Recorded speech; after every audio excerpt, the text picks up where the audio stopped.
Okay, I have everything going. If we're Okay. okay, we can start. Sometimes I get feedback from YouTube. That's why I have to wait till it finishes loading. I can't just set it going. Not exactly sure why, but it kind of makes for an interesting meeting because I hear you guys about a minute after you've actually talked here on Zoom. Planning and zoning, I just have some reminders, mainly as far as vacancies are concerned. I guess I'm concerned about zoning hearing board because we're down to one alternate.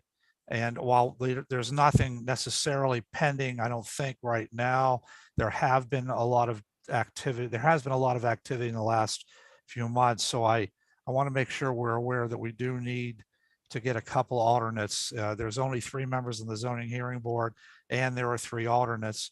And alternates are important if one of the members can't show up, because then they can proceed to hear whatever the issue is that came before them, and you can still keep things going on a timely fashion.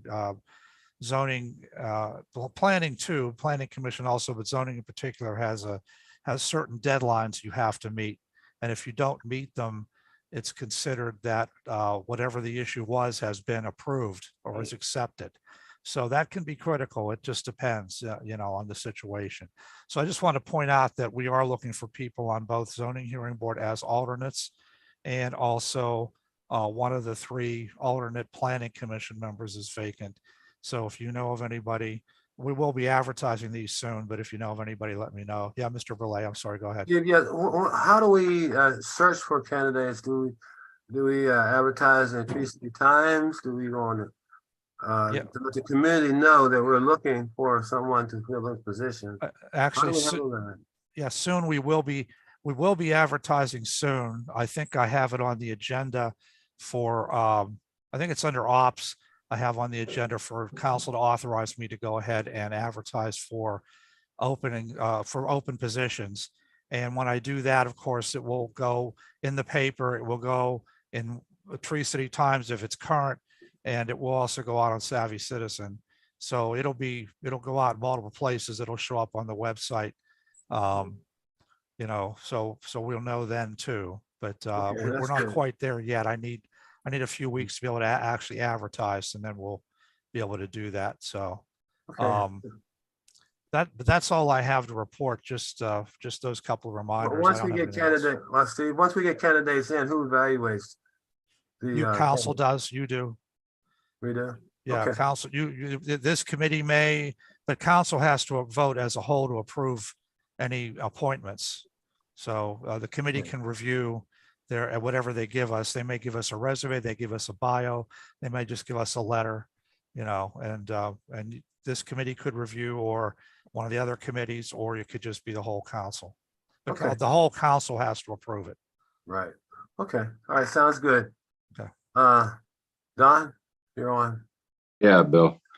About 3 weeks ago, I got a phone call from a resident at 700 Lenox Avenue, complaining about his tree and the destruction that it's doing to his driveway and sidewalk. So I went and I inspected it, and I looked at the situation, and I said, this tree has to be removed because of the damage that it's doing. So then I got to thinking about it later. I said, something isn't right here. I just don't feel right about it. So I called the arborist in the next day, and I had him look at it, and he said, yeah, we can prune this tree. He said, but the sidewalk is your problem, which he can also take care of that. But if you look at the first picture there, you can see some of the limbs that have come off of the or the leaves that come off of the limbs are hanging over the wires almost up to the second house on Lenox on the opposite side. So if you'll go to the next picture, Steve. That's the one I have. Yeah, that's fine. That's what you can see what's happening to his sidewalk. It's on a slant down to the curb, and it starts up past the tree. It's a bad situation, and that concrete is fairly new concrete. That's not concrete that has just been put in years ago. That's something that was just redone, and that's why the gentleman's complaining. And also, if you go to the next one, Steve, that's his driveway where the roots have lifted up the driveway for about 4 sections of the driveway. And you can see the one section to the left is slanted severely. And also the neighbor's driveway next door has a problem. As you can see, maybe you go to the next one, Steve. I think we missed one. That one, I think. There, yeah. As you can see there that the neighbor's driveway is also uprooted. And that tree is right on the boundary line, right on the property line. It looks like a fairly old tree. Yeah, Pardon? It looks like a fairly old tree. yeah. That's a It very- is, but it's a beautiful tree. Yes, that's what I'm getting to. Yeah. Yeah. Do we trim anything down on trees like this, Don? I remember in the past, we had this tree, I can't think of where it was, but this gentleman kept trimming down the tree so his sidewalk would stay flat. That was a 200 Edgewood Road. Right. And we did that. We replaced that section there for that gentleman. And if you look at the last picture, can you pull the last one up, Steve? The one I just showed you, you mean this one? Yeah. Yeah. No, not this one. That's it. As you can see there, how bad the roots have destroyed his parking area in the driveway. But this is old concrete, but it's still erupted and it's pretty well split. So I can't make the decision on this. I think it's a council decision to decide what to do. I brought the Public Works Department up to take a look at it, and it's too big of a job for them. So I think basically it would probably, if you decide, would have to go out for bid and see who gets the bid from that, if you should decide on that situation. But it's a disgusting situation when you look at it. Cecil had his hand up first. Mr. Branzel, before we commit to anything, how many other trees and driveways and sidewalks are there like this in the borough? Not a whole lot, Cecil. Not a whole lot. There's a couple, but not as bad as this one is. And that's why I brought this to your attention tonight. Yeah, there are some that in fact, I think Steve, about a month ago, we had a situation where you approved the repair. Yeah. Yeah. So I really hate to take down a very mature, in good health tree right. because it's making lumps in the sidewalk. I think the sidewalk or the driveway can be reconfigured so that it leaves enough room for the roots underneath. We are a tree city, and those large mature trees are really important to keep for not only environment purposes, but also quality of life purposes for air and so forth. And I would just hate to keep cutting the trees down because somebody's sidewalk gets disturbed. Now, do we have a policy where the homeowner shares the cost of the repair? That's Yes, this. it's right. It's right there. Okay. Yeah, It's mainly section 3, I believe. Well, section 2 and 3, really. is this a borough tree? Yes, it is. Okay. So It's we probably take- one of the largest trees I've ever seen as far as that Exactly. goes. Exactly. I think it might have been, if I remember, on Lenox Avenue, there were 3 or 4 centenary trees on that street. This might be one of those. 100-year-old trees. I would hate to take it down just for the sidewalk. No, So- I don't think we should take it down. No, I think we should, it's a healthy tree. It's not like it's hollow and dying and dropping branches on people. It's not about to fall down on somebody. It's just its roots were not provided for when they were constructing the space. And I think we need to reconfigure the paving to allow for the tree, not the other way around. So we do have. It's a tripping hazard though, Patty. You know what I No, mean? we have to fix the sidewalk, but we can do that and not take the tree down, repair the trip hazards and put, we pay what, half of the cost, but not more than $1,000. Not more than 250 Yeah, for each 250. segment, Yeah, I think we should get someone to give us an estimate. Yeah. An opinion, maybe an arborist that has dealt with something like this before. for repairing the sidewalk and the driveway. I don't want to take as our first option to take the tree down. Just No, I don't want to do that either. No, we have to. that's We remove the safety hazard by repaving or reconfiguring the sidewalk and the driveway. I think that would be my recommendation. Well, It's here's for- what though, that isn't a full blown solution. So what happens if in 2 years now, the tree grows some more and the sidewalk keeps coming up again? Well, that's why you confer with the arborist about, what do we need to do so that you reconfigure the sidewalk so that it doesn't get disrupted all the time. You can put fill underneath the sidewalk and make it go so the roots are underneath. I agree I with like trees too, large trees, but this tree, I believe, is the wrong tree for this space.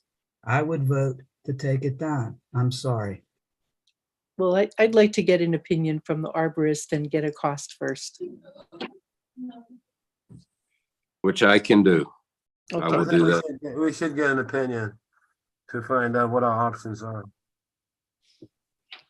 I had the arborist there with me the next day after I made a decision. I made a decision to take the tree down and I got thinking about it. I said, that tree is too beautiful, too large to take down. So I changed it from a red X to a white dot for pruning. It badly needs pruned.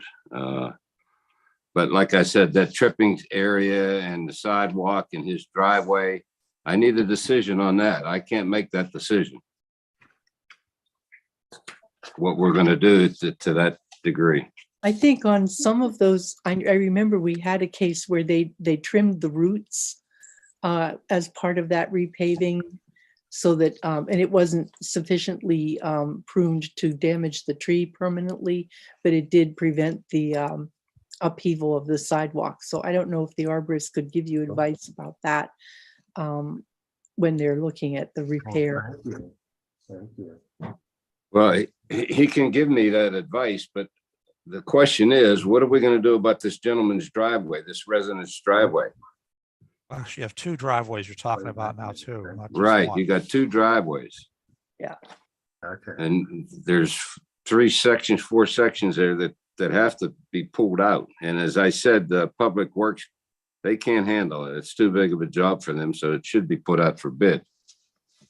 But I also talked to our arborist and our arborist told me, he said that it can be arranged where we cut the roots off from the driveway without disturbing the tree like we did up at 200 Edgewood Road.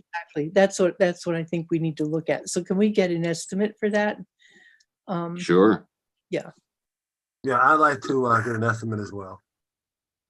that's fine. I'd be glad to do that. Okay. Can I ask a couple of questions? Sorry, I joined Sure. a few minutes late. Yes, So Frank. when we talk about the damage to the driveway, is it just upheaved on account of the roots? Correct. Okay. So I know Patty's going to get upset, but I tend to think that the more permanent solution long-term is to actually just remove the tree, because all you're doing essentially is you're going to pay to repave parts of the driveway. You're going to have to pay to redo the sidewalk, and you're going to be revisiting this in probably another 10 years. And that's not a long-term solution. Like you're almost better to take it down and plant something else elsewhere to replace that tree, but just not there, right? Or plant the appropriate tree in its place that won't cause that kind of damage. And also, I would also just caution everybody, let's not do any repairs until we know for certain what we're doing with that tree. Because then you're just, in no sense in wasting effort and energy if we're going to end up deciding to take the tree down anyway. But taking down a 100-year-old tree when you could prune the roots and have it be stabilized for a lengthy period of time, I think it's a pity to take down our large trees. I don't disagree with you. I don't disagree with you. And I totally understand where you're coming from on that, right? But that being said, my concern is that, obviously we'll have an arborist kind of offer their opinion, they're the expert. My concern is you start chopping into those roots, eventually that tree is going to fall anyway. Right. And then that's going to be another that's going to be another whole issue right there. Can I make a comment, please? Yes. I Yes, agree with Marcus. Frank. And we are setting a precedent. We can't fix things like that. It's a tree is in the wrong spot. It just got too big. So I think we should just replace it with some other tree.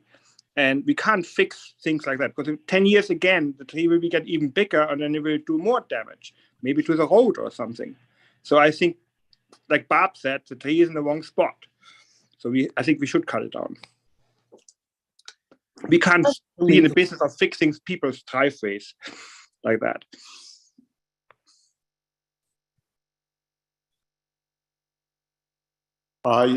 This is Angelo. If I could just say one thing also. I've been listening to all this. I realize we're a tree city, but I don't think we should be sentimental about every tree that we come across.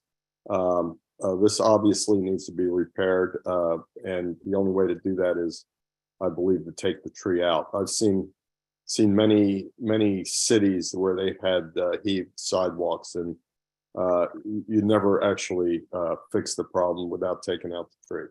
So I think that's what needs to be done. You think Can we wait until we get something definitive from the arborist to see if it is possible to deal with the roots so that it doesn't damage the tree and won't give us a problem in 5, 10, 15 years? I was going to say the same thing. Maybe we should get a second opinion, maybe third opinion. See if there is a way that we can.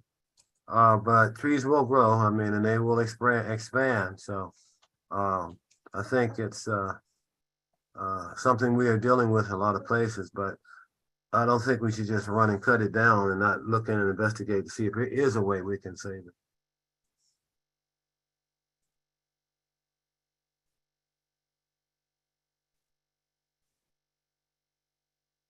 Any more comments on our tree? Don, you have anything else you want to say about it? No, that's all I have. I just, I'll get an arborist to come in, our arborist, and take a look at it and see what he recommends, and we'll go from there. But we got to do it in a hurry because we're going to be opening bids for removals and pruning on the 9th of November. So we don't have much time left. In other words, what I'm saying is we can't wait till the next meeting to make a decision. You Can I can make always another- add something later. What's that? You could always you look- add something later. Yeah, but can I make a comment, please? If you look at those pictures, that tree is like huge. It's Yeah. touching the sidewalks, and I think it needs to go. It will always interfere with the That drive. tree is huge. It is 100 years old. How many of those are we going to have?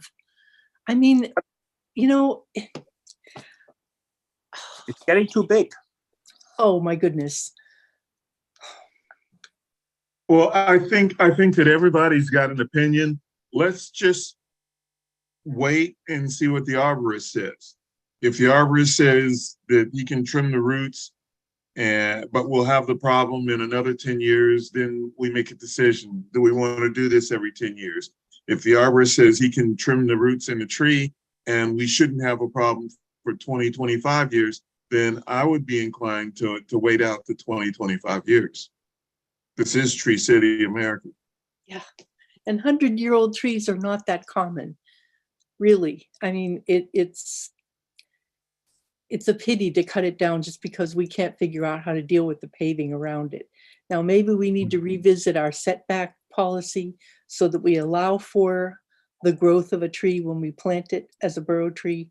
Maybe 50 feet isn't enough room. You know, I think I have one of those that's right next to a sidewalk, and the tree roots have gone down straight because it's a different kind of tree. It didn't go out first, it went down. And, you know, I would not, you know, mind repaving my sidewalk to keep that tree. 100-year-old trees take 100 years. Well, I think we should get second opinion and get an arborist to tell us. It'd be really much of a nightmare to repair it. I know, I understand what Marcus is talking about, but I would just like the tree professional to give their opinion. Anything else regarding our tree?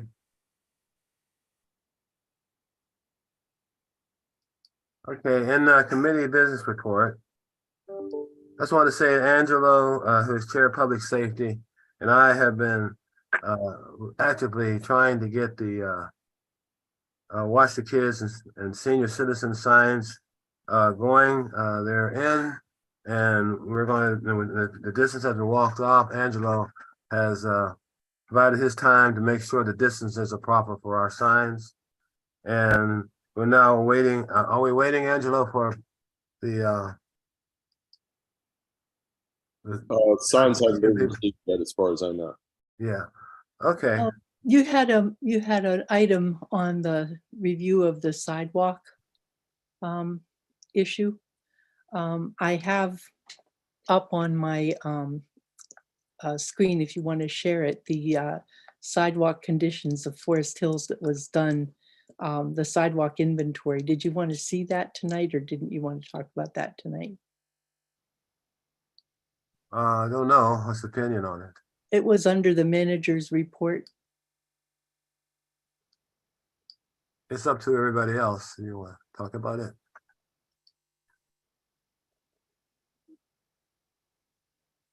It's in Mr. Morris's report. It says sidewalk inspection raised in previous meeting, uncertain of the status. Well, Didn't we look at that report already? but we didn't decide whether we were going to do anything with it.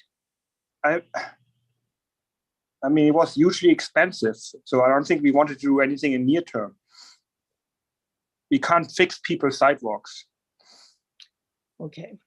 We said we want to get grants if we like major street, like I don't know, but not fixing it with our money.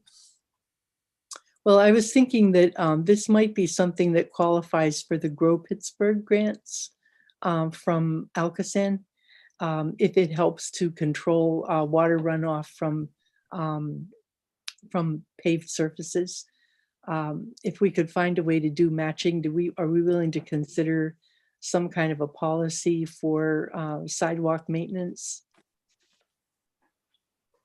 And also in areas where the sidewalks are not in place, where a street has some sidewalks and not on everywhere. There are a lot of places where that's the case. Any comments on that? Okay, I just want to finish up my comments about our 10-year comprehensive plan. There's a section in there that has to do with public safety, has to do with the crossings for our children and senior citizens. And I've been trying to satisfy that part with Angelo, Chair of Public Safety, to see if we can't get activities going on out there to make the intersections and the roads safer for our senior citizens and kids. So that program is actually going on now, and the signs are in, Angelo, did you say? No, to my knowledge, they have not been received yet. Let's see that. Okay, as soon as they get in, we will probably be sitting down, strategizing with the public safety and the engineering department to talk about it. Okay, if there's any other comments about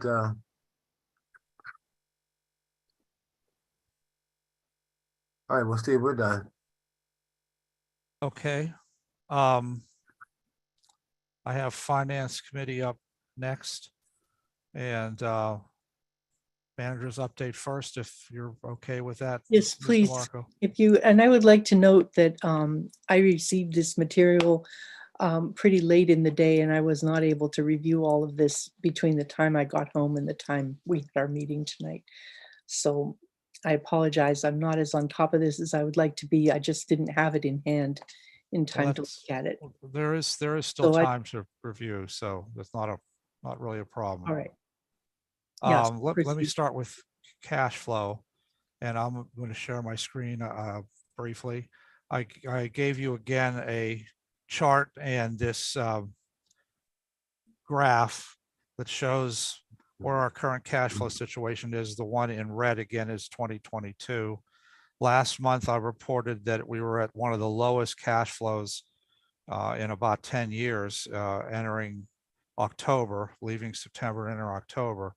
October entering into November is a little bit better than it was last year. So that's a positive sign. Hopefully it will continue to do that. If you look at the chart at the bottom of the screen, the bottom of the graph, it does show you what last year was like compared to other years. As you know, we did finish without a deficit, but it was a small surplus. We went into December with about $10,000 in cash. Now, again, when I say this, I'm talking about the general fund. The borough is not financially distressed, but general fund spending has been a little greater, and revenues are not as great. They're not terrible, but again, they're not great. So it's just something that you need to maintain watch over as you get the reports from the treasurer every month. Take a look at them. Take a look not so much at that chart we keep showing. We've added the chart now for each business meeting at the end that shows cash from the various accounts. And that really doesn't reflect much of anything. It just shows we have money in different accounts. What you need to look at is the budgets, each of the budgets, and you need to look at the treasurer's information where she sends you information on liquid fuels and fire and general fund each month. That's what you need to take a look at. And of course, look at this cash flow for the general fund. Again, I'm not happy with the way it is, but I feel a little bit better seeing how October was greater than last year. And I think that's at least a positive thing. Hopefully we'll end up the last 2 months in good shape. So anybody have any questions for me about the cash flow? Okay, let me go on to the next 3 things have to do with financial information, fee resolution, budgets, and capital improvements plan, although I'm not going to really talk too much about the plan. So I'm going to share my screen with a PowerPoint presentation that summarizes briefly, I think, what I have in writing on my on the agendas I gave you. So let's see now, that's not right. Are you seeing the slides? Finance Committee, a big white Yes. screen, hopefully, Yes, with Yes. black lettering and blue lettering. yes. Okay, I'm going to summarize. I'll stop after I do each one, but I have the 2023 fee resolution draft that was given to you, the second draft of the budget, the general fund budget, and the new corrective action budget that I'm going to talk about. Let's start with the fee resolution.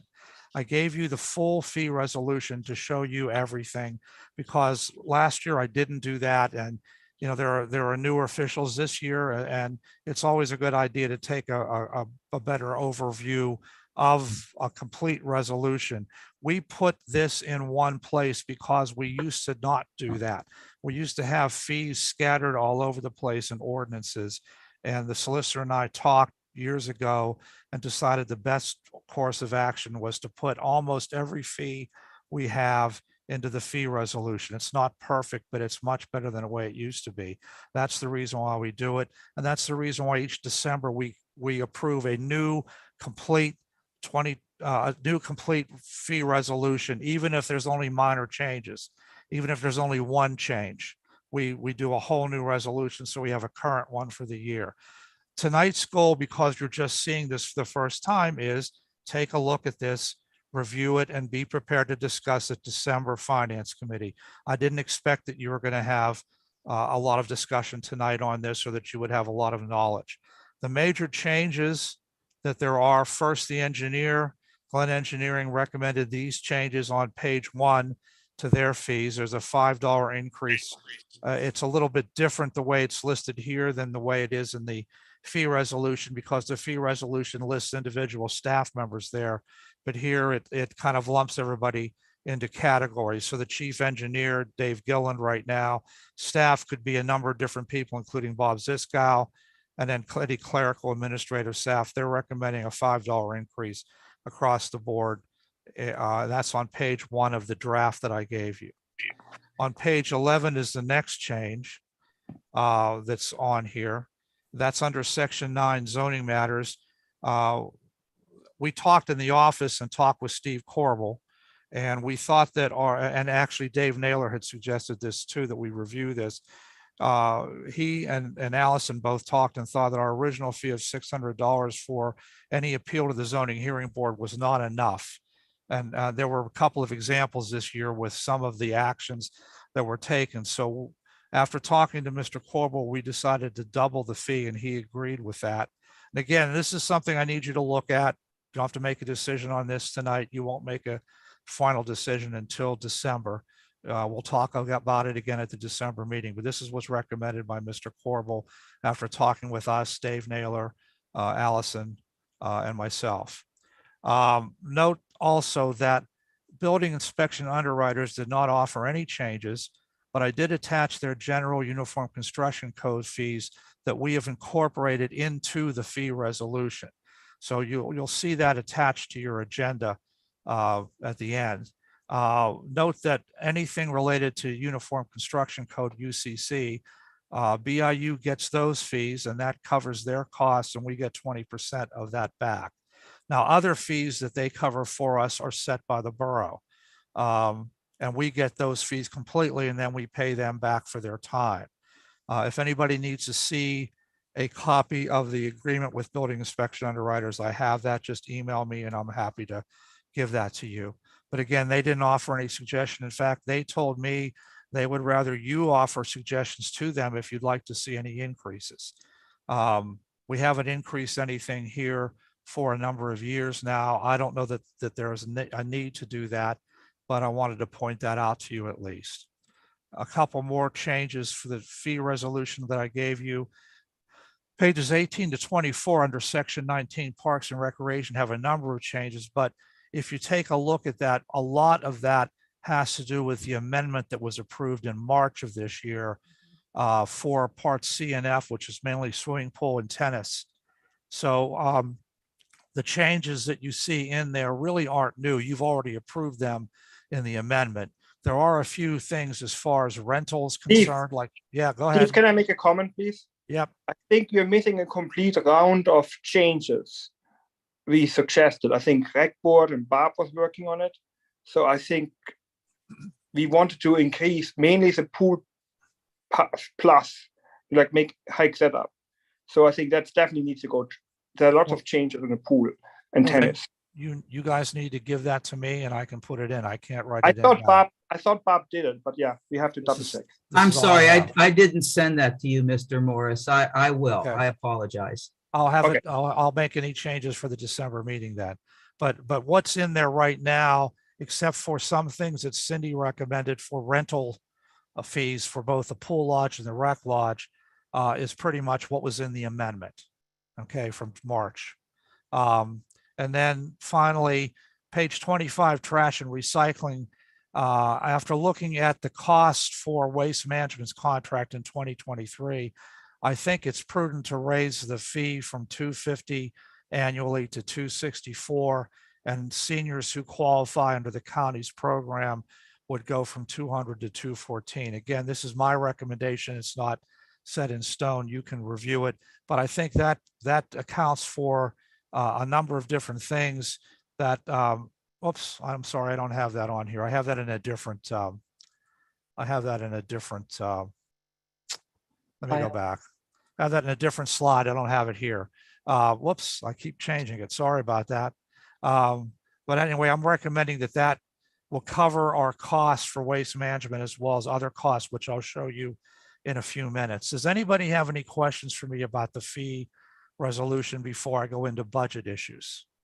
Any questions, There was comments? a change of the occupancy from 100 to 70 for the use of the lodge. Was that because of limitations on space? What was the factor for that?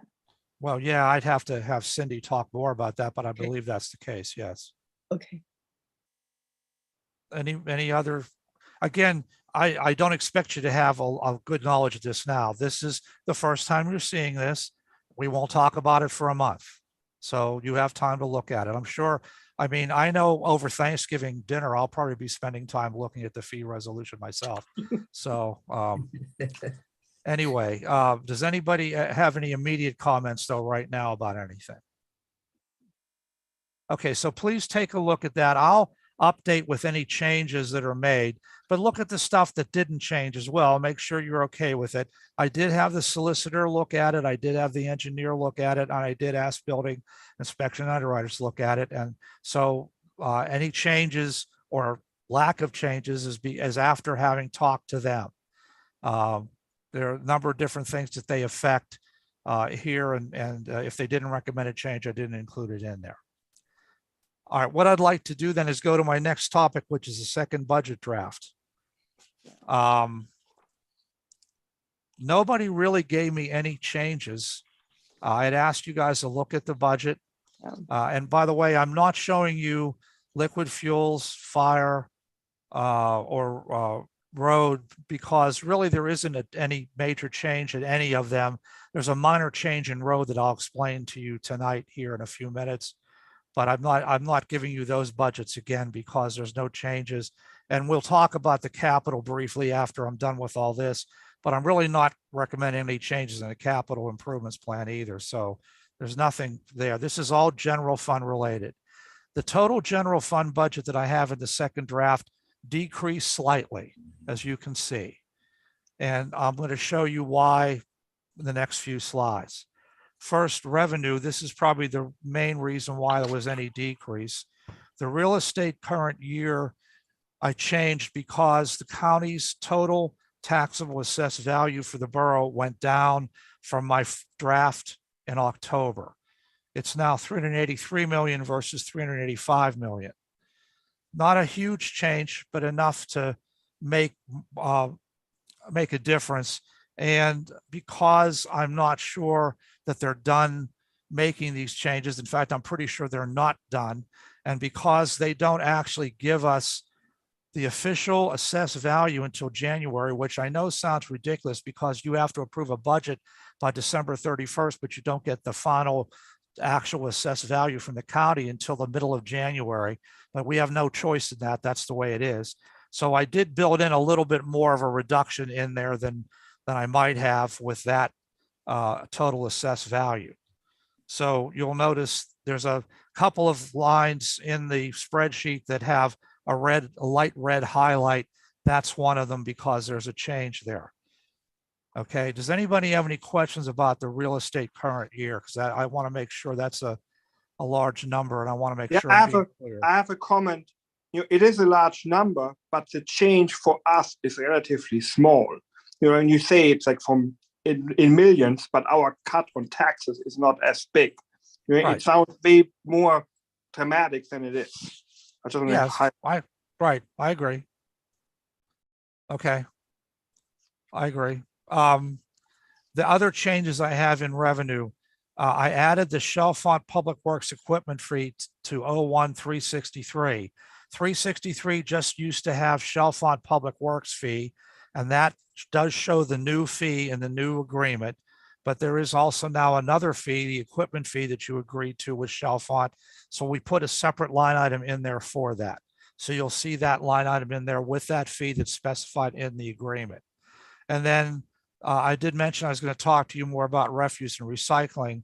I highlighted that even though the number I have there is the same as I had in the first draft, but I think I wanted to let you know that it does sort of confirm that I think the increase is 264. I was thinking it'd be around 262 to 270 when I gave you the first draft of the budget. 264 seems pretty realistic because that should cover our cost of the contract with Waste Management.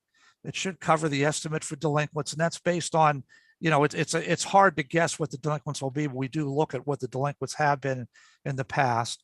It also estimates the number of seniors qualifying because that can change each year as more seniors qualify for the county real estate tax program and others don't qualify anymore.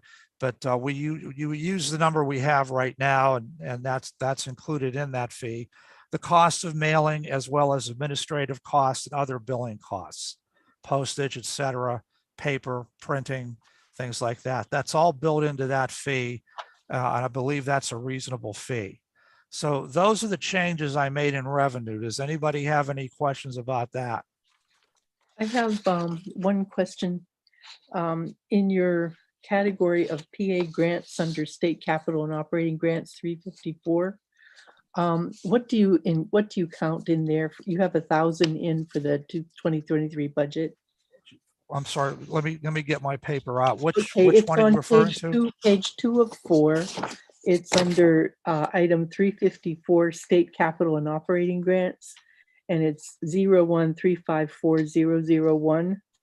And we had 0 in 2022, and then you have 1,000 in 2023. I wanted to know what that is. Okay, where are you looking at again? I'm sorry, 364. Page 2, on item 354. It's Yeah. the state capital and operating grants. Oh, 001 PA grants. Well, we What is estimate, that? well, every year we may or may not get a grant from the state through Jay Costa or somebody else. So it used to be, usually the grants end up being a lot more than $1,000. Yeah. We put $1,000 in there as a placeholder A because, place- again, we need a place to show that we may get a grant. Well, I have some- three. some- I have 3 pending, so we need to. Well, that that may would end go- up, They would go there. that may end up showing up somewhere else. Okay. Or it may end up, if I show pending, No, you don't want to confuse things because it's completely, iffy. But yeah, that you do have a placeholder for things like that. I just wanted to verify yeah, that's where that's to go. what that's for. If we Okay. end up getting more money in than we anticipate, terrific. Yeah. you know. Okay. All right. Thank you. Okay, anybody else have any things about revenues?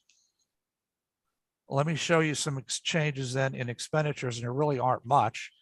The biggest change is, I mentioned that I did not give you a road improvement budget. The biggest change I made was actually a very small change because the taxable assessed value went down, as I just mentioned. Mhm. I lowered the estimate for how much we would get in from the 1 mil of taxes for road. And I transferred that estimate also into the road budget. It really is just about $400 difference. It's not significant. And when I went to the road budget, I just took it out of a line item we have called miscellaneous to balance that budget. So that's the only real change that was there. I did keep highlighted some other expenditure categories that are new. You'll see a couple of yellow highlights on the spreadsheet for ones that were new. Those are ones I talked about last month. I'm not going to go into them again. I just wanted to again point out to you that we have them in there. But that was really the only expenditure change that that I had. I didn't see any reason to change anything else. Now, you guys could also always have something else that will happen. I know you're negotiating with the union, for example, that could change things and stuff like that. But this is my recommended preliminary budget for your consideration and hopefully approval at the November 16th meeting. We have to advertise a preliminary budget, and it does not commit you to anything other than the fact that this is your estimate as of now. Sometimes people get confused about that, and you'll see some notes I have on there discussing that. So I'm just going to summarize it in like 2 sentences. you can change anything you want from that preliminary budget before you approve the final one in December. You can change the tax rate, you can change other fees, you can change line items, anything you want to before you do a final. And so when we meet in December for Finance Committee, I will, of course, again, give you anything updated in that committee for the final budget that you would look at in December, at I think December 14th or 15th is the meeting date. So the only thing I'd want to add to that is if we're making adjustments, especially in the expenditure side, we should make sure that if we increase something in some area, we identify where we're going to reduce it in other areas, because we have a balanced budget right now. And I'd like to try to keep it that way. I mean, we have to. I mean, Yeah, there's no- yeah, exactly. But can I So I'm make a saying comment? so if people want to increase the budget for something in particular, we have to look at where we want to reduce other expenses in other categories in order to compensate for that. Can I make a comment, please? Yeah. About Yeah. that? So Go ahead. I mentioned last time, unless Patty has some better idea, if let's say our labor negotiation comes up with some extra costs, I would like to take them out of our contribution to capital improvement funds, because this year we will have a lot of extra money coming into there.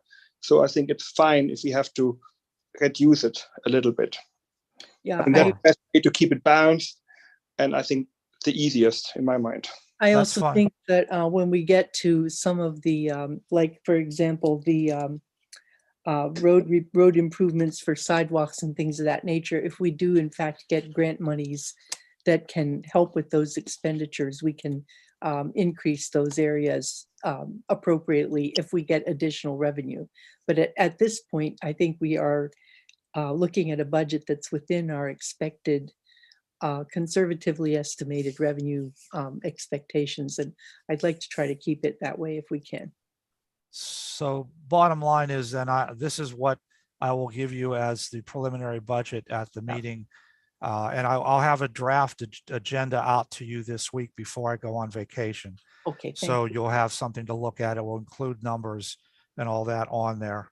And when you mention sidewalks, just as an aside, that's one of the things that would be capital on the Right. capital improvements plan. So if you don't have any other questions about the second draft of the 2023 general fund budget, then I'm going to go on to my last set of slides on the corrective action budget. Everyone okay so far? Yep.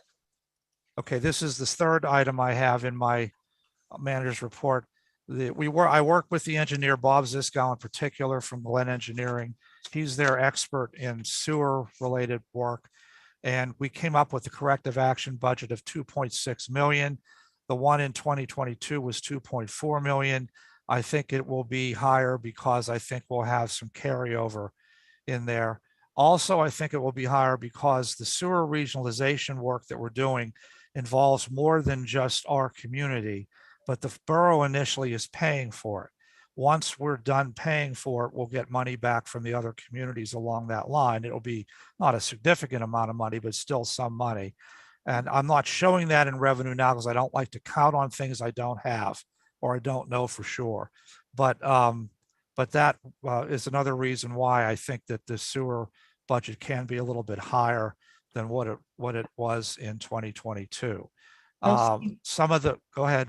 A question, the Alcoasand regionalization repairs and the engineering associated with that, is that coming from our ARPA fund?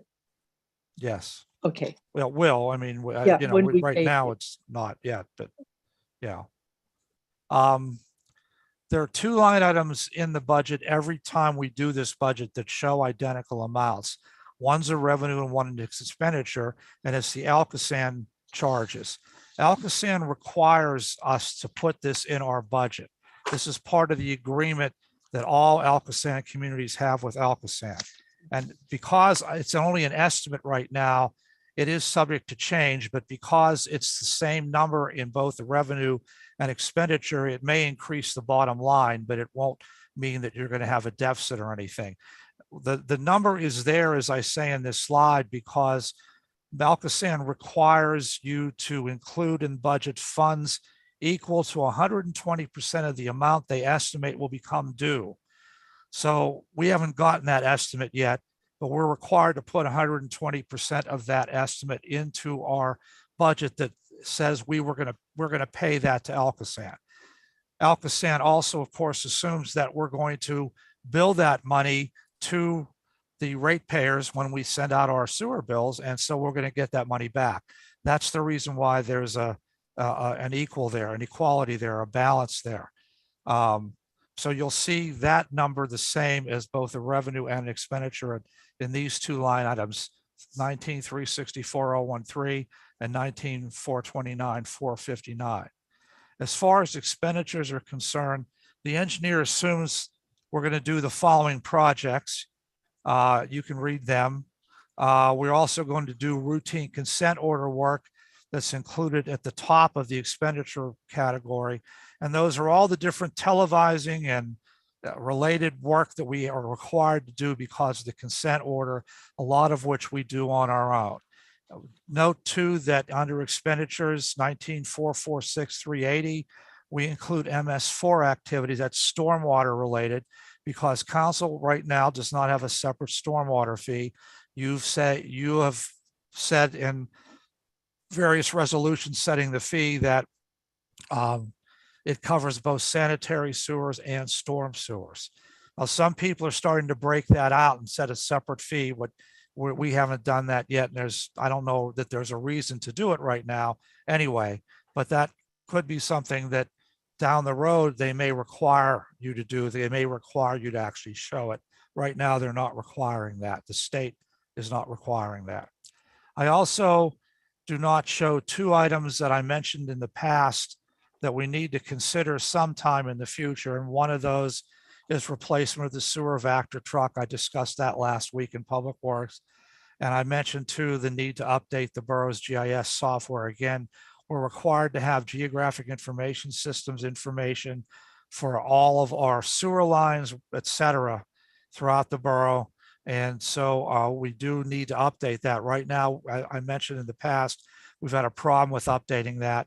But I am going to be talking to Esri, the company that gives us our software, ArcView software, which everyone in Alcosan is using.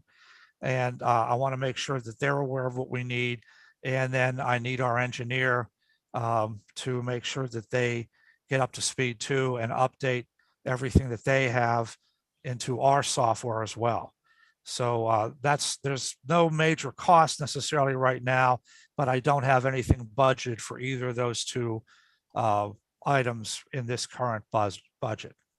So, And that's kind of a thumbnail of the corrective action. So let me know if you have any questions. so the sanitary sewer overflow response plan, the flow monitoring and the isolation study, and the O&M program plan are all zeros in this budget.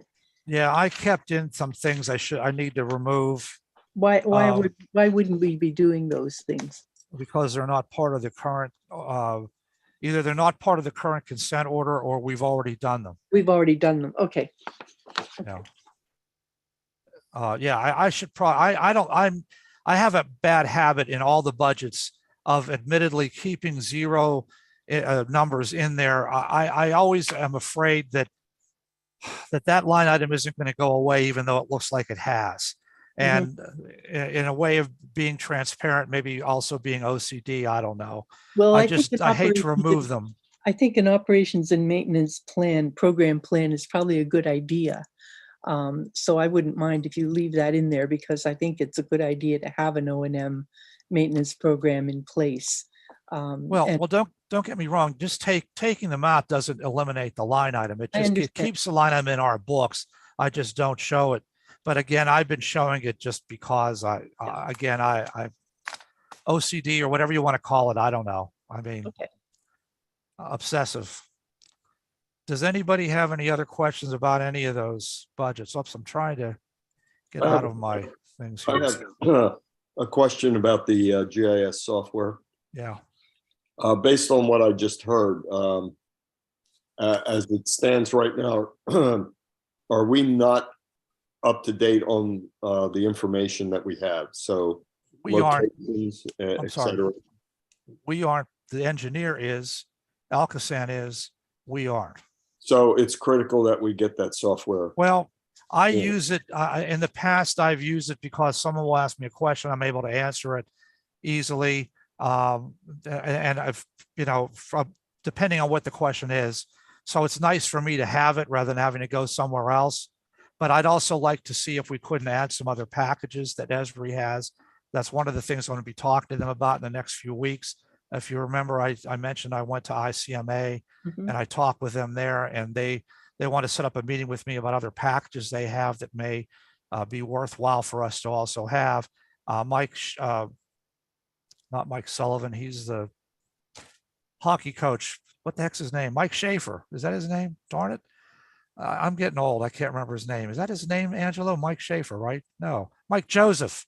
Mike Schaefer. I don't know who that is either. Anyway, Mike Joseph is our IT guy, Yes. and he's going to he's been talking with Esri about getting us updated first, because we get the latest software from them every year, any upgrades we get from them. He's going to put it on our server eventually. Right now I need him to get it on my computer. And then eventually we'll have it on the server, and I'd like to see about other packages that I can bring up to you to see if you folks are interested in adding them. Okay. And Mike Joseph is also a hockey coach. Yeah, I know. That's why I was thinking of Mike Sullivan. It's just, God, it's hell getting old. Anyway, I have one more item on my agenda for finance, and that was the capital improvements plan. But it's only really to say that I don't have any changes at the first draft. Again, this is one of those budgets that we always show the number, we always approve that and the fire budget and all those budgets, but the only one you absolutely mandated to approve is the general fund budget. So the capital and all those others, you can make changes throughout the year if you need to. So I recommend we just keep it as it is. Everything that's in capital has to go to you to approve in 2023 before it's spent. So there's nothing there that's going to sneak by you. It shouldn't anyway. Okay. So that's my last item under manager's update. Unless you have any other questions for me, I can shut up. So I have one question, Stephen. I meant to look into this before today, but just to put it on the table, where would we put expenditures for things like updating our climate action plan data and our reporting requirements under that for our climate action plan? Where would that fall? well, I mean, there could be a number of places, 2 places, depending on how you look at it. It could be things that are in the capital improvements plan, because those things tend to be expensive and long-lived, correct? Well, I know I'm talking about like going and getting a report to the citizens on where we stand on the update of the ICLEI. We're still in ICLEI, right? Where would that be? Well, that's just general. If you're talking about when we pay a fee, something like that, that's under administration or under legislative Okay, body where we have fees in general. You do not want to get to a budget where you're saying line item A is ICLEI, line item B is Yeah. COG, line item C is ICMA. all right, but there is a category for that. The Yeah. reason I'm asking is we are in a position to obtain a cohort of a master's class to do that for us this spring. And we don't have to pay for it, but I did want to be able to understand if we do have to provide some backup support for that. I didn't know where it might be. So I'll check with you in more detail when I Okay. have detail about that.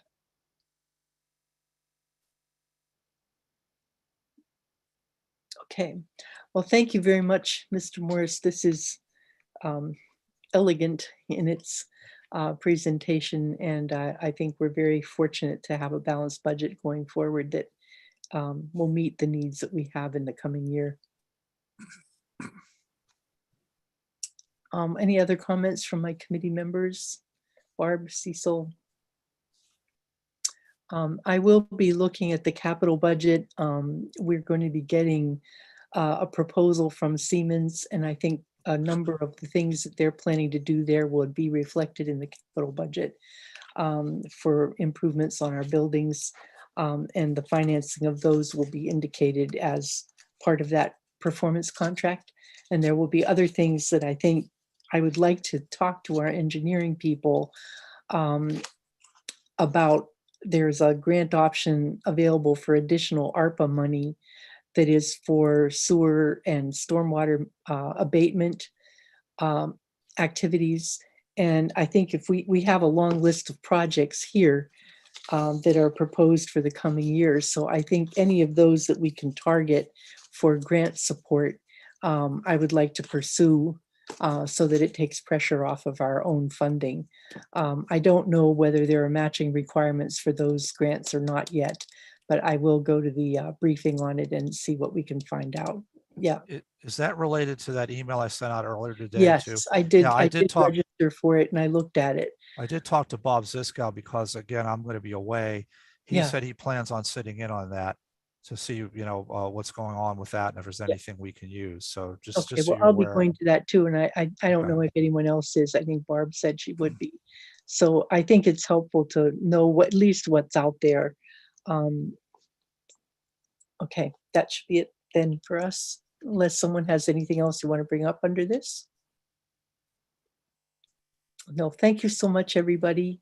And I look forward to perusing all these documents with my magnifying glass. So I can- Okay, again, most of the stuff will be on again in December, so you have time to look at it. Okay. I'm okay with starting committee of the whole then, if Okay. everyone's okay with that. Yeah, I'm okay. We had a gentleman, I believe is on here now, Rick Stein, who was going to talk about the mushroom fountain for the pool. Before I forget, let me say one thing before I bring him in. As you know, I'm going away on Friday. I'll be gone through the 14th or 15th. I forget the exact date. I tell my staff this, I'm going to tell you this. If there's anything going on that you need me to look at or talk about, I would rather you call me and let me know on my cell right then and there. Don't wait for me to come back. In the past, I've learned that lesson.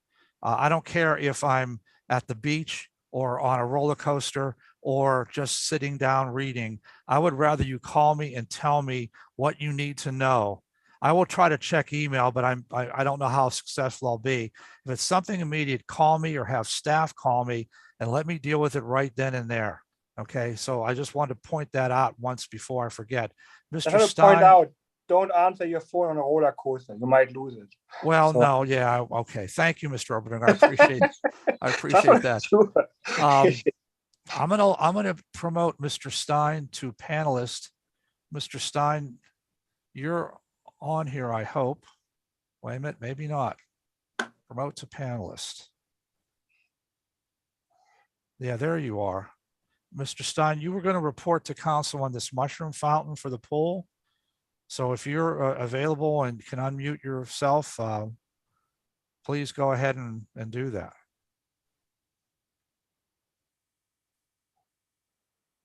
I see you up there, but I don't see, nobody can hear you if you're there.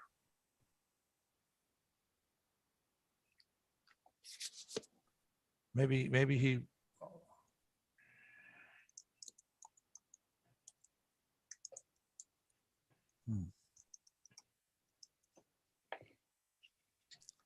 Mr. Stein, are you available? Rick Stein?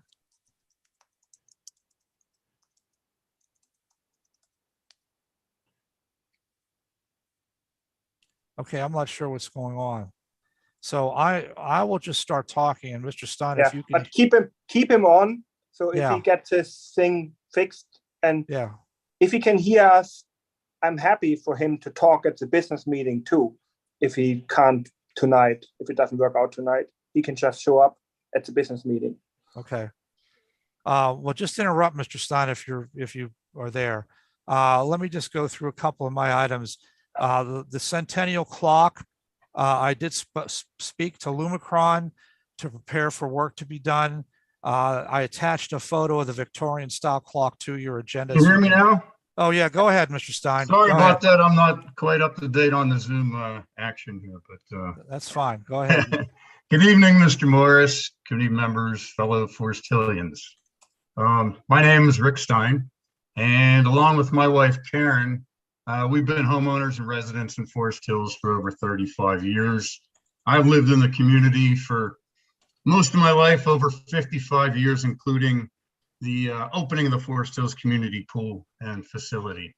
I wanted to first off, thank you for asking me and providing me the opportunity to speak tonight on our reasons for wanting to sponsor and donate towards the mushroom fountain feature at the Forest Hills Pool.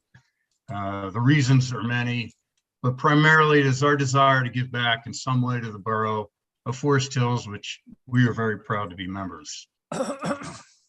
In addition to the pool mushroom feature, we'd also like to contribute an additional $1,000 each to the tennis program, which we're apparently fortunate enough to find another eager, dedicated coach / instructor last year, and to the swim team for them to utilize as they best see fit, as thanks for the impact they've made on our family. We decided after much discussion that we wanted to make this gift, which is our largest single donation we've ever made as a family, to a local cause. Of course, there's plenty of large nonprofits, Red Cross, Doctors Without Borders, etc., that are very worthy, just to name a few. However, we wanted, perhaps selfishly, to be able to see and touch the results of our contribution. Giving to worthy local entities just seemed to us to be more impactful and tangible. And we look forward to hopefully seeing our neighbors enjoying this new addition to our pool. When people begin a discussion of the attractions of living in the borough, as many of you know, the first thing people almost always bring up is the pool and the facility. It's something that separates us, makes us different from our surrounding communities. 4 generations of my family have enjoyed and are enjoying the pool, the tennis courts, the swim team, and the lodge since its inception. My mother, Myrna, at 93, still does her daily laps at the pool, and only recently has suspended her tennis, as she claims not being able to find good competition in the 90 to 100 age bracket. So, I grew up no angel, but I know the time I spent on the courts and the swim team helped keep me in line.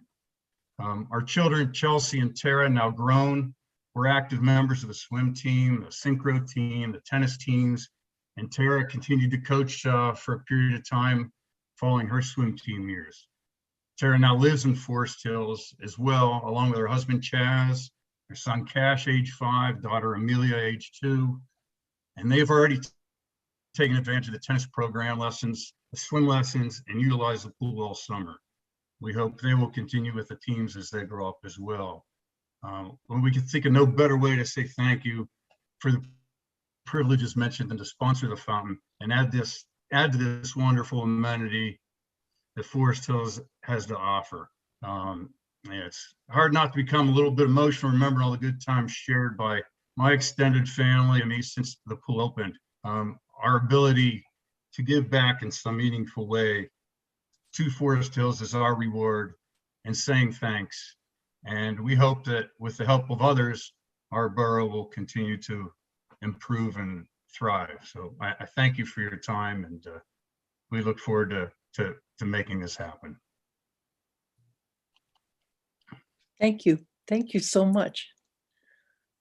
You're welcome. Yeah, I agree. Thank you so much. And I think the swim team and tennis program will appreciate their contribution as well. And yeah, I'm looking forward to see that mushroom fountain in our pool. I think the kids, maybe even your grandkids, will hopefully enjoy it for many years. Well, that's the idea. So we want to do something for the borough, and this seems like a worthwhile cause. I'm open to any questions if anybody has any questions. I don't know what you were briefed, or I was given some preliminary budgets, and I think talking with Cindy, I think we have things heading in the right direction. Do you have pictures and drawings and things like that yet? I do not. Actually, I was started a couple years ago trying to work on getting a slide feature in the pool, and for various reasons that didn't seem to work. Yeah. And then talking to Cindy, she seemed to have done some homework and legwork on this mushroom fountain, which would be in the shallow end of the pool, which sprays water and you stand Yep. under it. And I don't have any drawings. I don't know where it's going other than say I was committed to making the project happen. I think it's supposed to be right in the middle of the shallow end, so little kids Okay. can enjoy it too. You know, if it doesn't make Right, sense to put it that's- to the Yeah, that's the Cool. way I understand it, in the shallow end of the pool. And once we maybe know more, I would actually appreciate if you would come to a business meeting. I think if you talk about something like that at a business meeting, you know, face to face, it's much better than on a Zoom call like that. You know, Okay, maybe once we have more information, I would really invite you to come to a business meeting and talk about it. We can maybe show pictures on a slideshow or something like that. okay. That's a little beyond what I am, of what I know about the project, other than Yeah, that there's it no exists. And I think Cindy needs to be involved in that, because I think Yeah. she's already done the homework on it. And I'm pretty much more on the just the financial end of making it happen. Yeah, there's no rush. I mean, once we know more, it would be nice if you could show our appreciation at a business meeting. So I would be glad to attend. I thank you for the invitation. thank you. Okay, thanks, Mr. Stein. We're gonna get on with the rest. I don't know if you want to stay with us and watch or if you want to leave, but thank you very much. You're welcome, and thank you for your time once again. Good night, folks. Good night. Bye. Bye. Okay, I just have a couple of items under managers that should be fairly quick. I've talked to Lumicron preliminarily about the clock. I summarized some of the things we need to work on before we're done. We're ready to go with it. But bottom line is we should be able to have this clock ready to go no later than June 1st. It will take them a while to configure it. It will take them a while to order parts and et cetera. We have to give them the go ahead too, which they know that they've been approved. I just have to, the part of, some of them are away too. I'm going to be away there. The person I'm talking with is actually going away at the same time. So we're going to hook up again just before Thanksgiving and talk on that. But some things I need to know from you folks include, among other things, location, the exact location of where you think it should be. It should probably be near somewhere where we can have wiring to activate the clock, obviously. It has a illuminated dial, and of course, we're adding chimes to it. So, and of course, that's an electronic feature. So it needs to be wired. We do have several locations where that's possible already. We'd need to know if you were going to pick a different location, if we would have to, dig something up and move some wiring around somewhere. The foundation we'll do ourselves. I talked with them about that. They're going to send me the plans for it. They're also going to send me specs for the overall clock. We of course have to do the foundation in good weather. They recommend actually we wait a few months to do it. They don't recommend we do it right now anyway. And I guess we'll know exactly why, although Public Works crew seems to think that they could probably do it. They've done it before by covering it up, et cetera, in cold weather. So we'll see. We'll talk about that and make sure. Do we have conduits going to the center of our parking lot? We have conduit all over on the parking lot side. We don't have anything back on the Greensburg Pike and Tomasic Way side. But No, I meant parking lot. I mean, like where's a flag retirement mailboxes in that Yeah. little center. I think that's Yes. probably the place. So I need a consensus from you all. This was the mayor's idea originally too. I don't know if he has any thoughts on that, but I need a consensus from you all as to where you want to put it. So we have a little bit of time on that. They didn't expect that we would be getting anything to them until the end of the year anyway. So we have a few weeks, but I need people to look at that and see. Maybe Frank, Bob, and you should come up with a location and suggest to all of us. Okay. You know, I didn't want to hold anybody up though while I'm away, but certainly if you guys want to talk about that before I get back, that's fine. I summarized too the things we're ordering. I believe this is what we agreed to. 11.5-foot high Victorian post clock with chimes.